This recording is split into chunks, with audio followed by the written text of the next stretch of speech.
What is the best way to combat adulteration? ఉదాహరణకి మనకు అన్నిట్లో పసుపు ఎవరు బ్యాడ్ అనుకోరు. ఇన్ఫాక్ట్ పసుపు ఒక 1/2 టీ స్పూన్ పసుపు రోజు నీళ్ళలో వేసి తాగితే దానికి యాంటీ ఆక్సిడెంట్ ప్రాపర్టీస్ ఉన్నాయని కూడా చెప్తాం. బట్ అది కల్తీ పసుపు అనుకోండి, ఉన్నది పోయి దాని పేరు అంటే అసలు కూడా ఇదవుతుందని చెప్పి. సో ఎలా, how do you, is there any అంటే ఏమైనా మ్యాజిక్ పిల్ ఉందా, లేకపోతే ఫలానా తాగితే నీకు డీటాక్స్ అయిపోతావు అని చెప్పచ్చా? లేదండి, అంటే దీనికి స్ట్రిక్ట్ రెగ్యులేటరీ కంట్రోల్స్ ఉంటే ఓన్లీ సొల్యూషన్. బికాజ్ అప్పుడప్పుడు MDH మసాలాల్లో కూడా వచ్చింది సార్, బ్లడ్ ఇంకా ఏదో ఉన్నాయని చెప్పి ప్రిజర్వేటివ్స్. అవును, బ్యాన్ చేశారని చెప్పి కూడా మనం విన్నాము. సో అంటే ఇది మనకి వీటికి యాంటీడోట్స్ ఏం లేవు. ఇవి లేకుండా చూసుకోవాలంటే మనకి regulatory system, governments strict action తీసుకోవాలి తప్ప.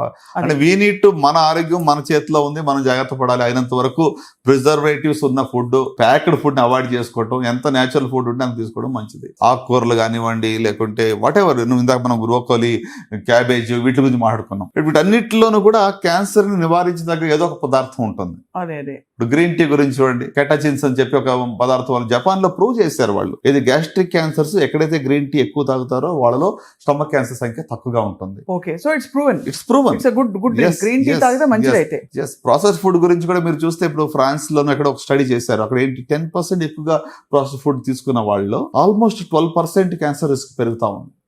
అంటే కోరిలేషన్ అనేది ఏదో యాక్సిడెంటల్ గా చెప్పడం కాదు, with evidence where about it. Sir, మీ అపారమైన ఎక్స్పీరియన్స్ లో మీరు ఛాలెంజింగ్ కేసెస్ చాలా చూసుంటారు. మోస్ట్ ఛాలెంజింగ్ ఏంటి, మీరు ఎలా వాళ్ళని నయం చేశారు సార్? షూర్ అండి, అంటే ఒక ఎగ్జాంపుల్ చెప్పాలి. ఆల్మోస్ట్ 10 years బ్యాక్, పేషెంట్ పేరు మార్చి చెప్తున్నాను just for their confidential.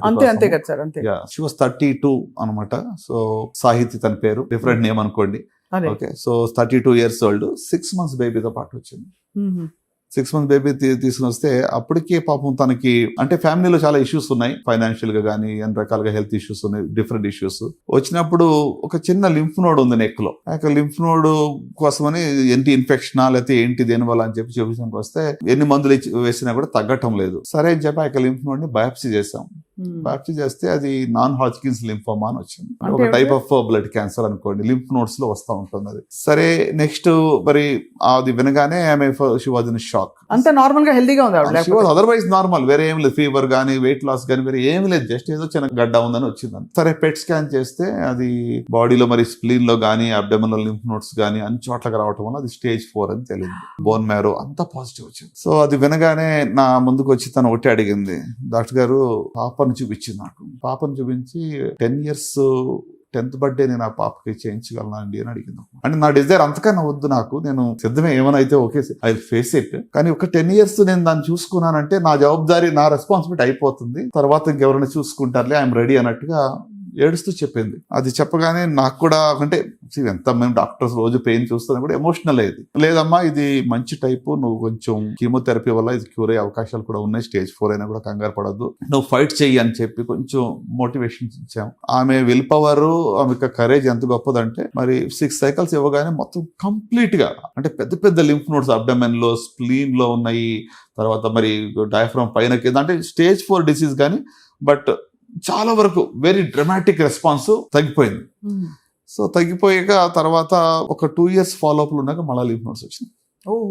So then ఆమె అడిగింది, సార్ ఏంటి అయిపోయింది అనుకున్నాను, మళ్ళా ఇది ఏంటి ఇట్లా వచ్చింది, తగ్గిపోయింది అనుకున్నాను, మళ్ళీ సేమ్ ఒక ప్రాసెస్ కదా అని.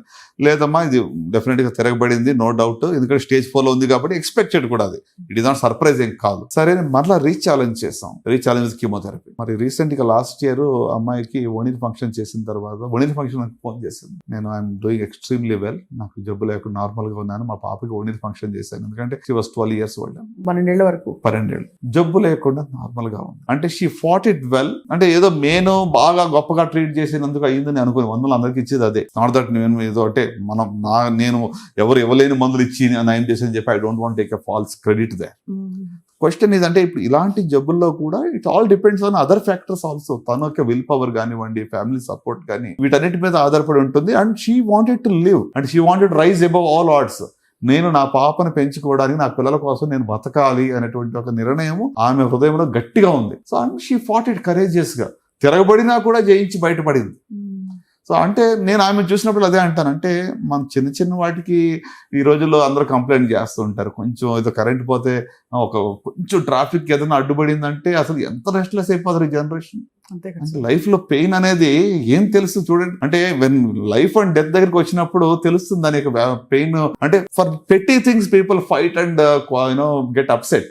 అంతే కదా సార్. అన్ని మనకు ఉన్నా కూడా చిన్న చిన్న వాటి కోసం మనం చాలా అప్సెట్ అవుతూ ఉంటాం. సో అంటే నిజంగా మరి ఆ సాహిత్యక స్టోరీ అనేది నాకు ఒక గ్రేట్ ఎంకరేజ్మెంట్. అంటే ఒక విల్ పవర్ ఉండి ఒక సంకల్పం గట్టిగా ఉన్నప్పుడు ఖచ్చితంగా వాళ్ళు ఫైట్ చేసి బయట పడతారు అనేది it is proven beyond doubt. ఇలాంటి చాలా కేసులు అంటే స్టేజ్ 4 లో ఉన్న వాళ్ళు లాస్ట్ టైం మనం మీరే షూట్ చేశారు ఒక గీతా సురేష్ గారు, మీకు తెలుసు విల్లింగ్ గా బయటకు వచ్చారు కాబట్టి ఆవిడ పేరు చెప్పారు.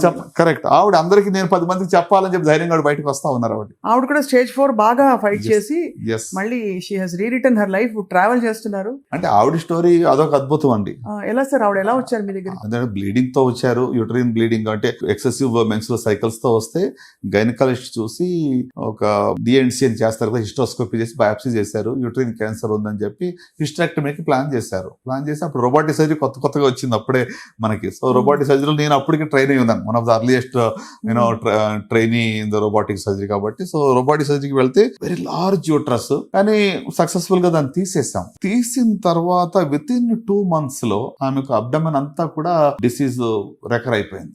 ఎలా సిమ్టమ్స్ ఉండేది ఆవిడకి ఆ టైంలో? పెయిన్ ఉంటుంది. స్కాన్ చేసి చూస్తుంటే ఎక్కడైతే పోర్ట్స్ వేసామో మొత్తం అన్ని చోట్ల కూడా జబ్బు తిరగబడిపోయింది, కడుపులో అన్ని చోట్ల మల్టిపల్ ప్లేసెస్. సరే మరి కీమోథెరపీ ఇవ్వాలి. కీమో ఇస్తే అలా కీమో తట్టుకోలేని పరిస్థితి, హిమోగ్లోబిన్ పడిపోవడము, ప్లేట్లెట్స్ పడిపోవడము. ఆవిడ ఎంత అంటే పాపం 2 చిన్న యవనస్తులు అమ్మాయిలు, తనకి వాళ్ళ ఫ్యామిలీ కూడా గ్రేట్ సపోర్ట్ లేండి. సురేష్ గారు చెప్పాలంటే అమేజింగ్. ఆయన చేసేంత వర్క్, హోంవర్క్ మేబీ ఆమె గురించి మేము యాజ్ డాక్టర్ చేస్తున్నాము. అంత అన్ని ఆప్షన్స్ ఆమెకి ఏం చేయగలం అని చెప్పి ఆయన చాలా తపన పడ్డాడు. అండ్ ఫైనల్ గా she had that will power to fight also. So దానివల్ల మరి కీమో అన్ని మానేసాం చివరికి. We tried some other alternatives also, including ఏమంటారు దాన్ని అంటే ఓజోన్ థెరపీ కానివ్వండి. ఇట్లా అంటే ఓజోన్ థెరపీలు కూడా అందరికీ పనిచేయండి. బై ద వే నేను చాలా మంది స్టేజ్ 4 హోప్లెస్ కేసెస్ వాళ్ళకి కూడా ఇంకేమీ లేదన్నప్పుడు ఇవి కూడా ట్రై చేసాం, వాళ్ళు పని చేయలేదు. మనం కొన్నిసార్లు what we talk should not mislead people. ఇటీవల సిద్ధు గారు ఒక ప్రెస్ మీట్ పెట్టి మా వైఫ్ కి స్టేజ్ 4 ఓవరీ క్యాన్సర్ ఉంది, అన్ని వేస్ట్, ఇది ఇచ్చాను, ఈ ఫుడ్ ఇచ్చాను, ఈ పలానా తీసుకుంటే చెప్పారు. దానివల్ల ఇటీవల నాకు చాలా మంది పేషెంట్ నా దగ్గరకు వచ్చి బాధ ఏం చెప్తున్నారంటే మేము అన్ని మానేసి తీసుకున్నామండి, మాకు ఏం ప్రయోజనం జరగలేదని చెప్పి వాళ్ళు ఇంకా నష్టపోయి వస్తున్నారు. అంటే సమ్ టైమ్స్ సెన్సేషనలైజ్ చేయడం వల్ల రాంగ్ ఇన్ఫర్మేషన్ వెళ్ళి పేషెంట్ నష్టపోకూడదు అనేది నా మనవి అనమాట. ఎస్పెషల్లీ సుమన్ టీవీ ప్రేక్షకులు నేను చెప్పేది ఏంటంటే ఒకరికి జరిగింది కాబట్టి నాకు అలాగే జరుగుద్ది అని చెప్పి అందరూ దాన్ని అడాప్ట్ చేసుకోకూడదు. అంటే క్లినికల్ అండ్ ఎవిడెన్స్ బేస్డ్ గా ఉండేవే మనకి ఎక్కువ పనిచేస్తాయి, సపోర్ట్ సిస్టమ్స్ పెట్టుకోవచ్చు. Correct right. అలా గీత గారు అలా బయటపడ్డారు సార్. ఆవిడ కూడా మోర్ దాన్ 10 years అండి ఇప్పుడు.